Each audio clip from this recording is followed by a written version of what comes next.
2015 ડિસેમ્બરમાં આપણે સુરતમાં 2 મંદિરની એક હારે પ્રતિષ્ઠા હતી, વરાછા અને ડભોલી.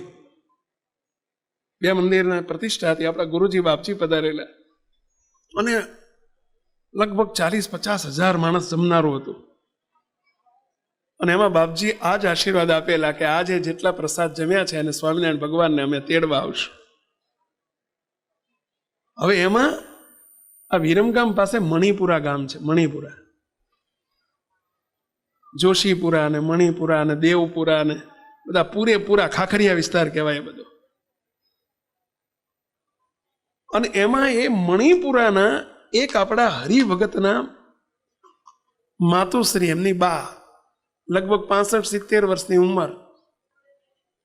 હવે એ સત્સંગી ખરા, સત્સંગીના ઘેર પરણીને આવેલા 40 વર્ષથી, પરંતુ એમને અંદર સત્સંગ ઉતરે જ નહીં, ઘેર પડે જ નહીં.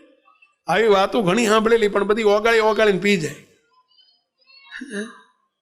અને એમને છીંકણી ઘસે. છીંકણી આવે પેલા ડોશીઓ પહેલાના જમાનામાં છીંકણી ગહે ને કાં તો છીંકણી સૂંઘે કરીને ઊંઘે અંદર. ઓલી છીંકણી તમે જોઈએ છે, ઘણા જૂના માણસો જોઈએ છે, ઓલી ડબ્બીમાં છીંકણી રાખે. અત્યારના છોકરાને છીંકણી શું એ ખબર નહીં હોય, પણ પેલી છીંકણી રાખે. ડોશી છીંકણી ખસે, છીંકણી ઊંઘે, ચા પીવે.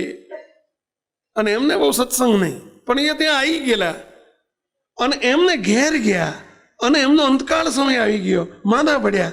અને એમને સ્વામિનારાયણ ભગવાન અબજી બાપા બાપજી તેડવા આવ્યા અને કે તમે સુરત આવ્યા હતા અને અમારી પ્રસાદી જમ્યા હતા, એટલે તમે ભલે છીંકણી ઊંઘી છે આખી જિંદગી, હવે તમે 4 કલાક છીંકણી બંધ કરી દો, કે 4 કલાક પછી અમે તમને તેડવા આવશું. 4 કલાક એટલે આટલો આખું જિંદગી કર્યું, 4 કલાક અમારે તમને છીંકણી વગર રાખવા છે.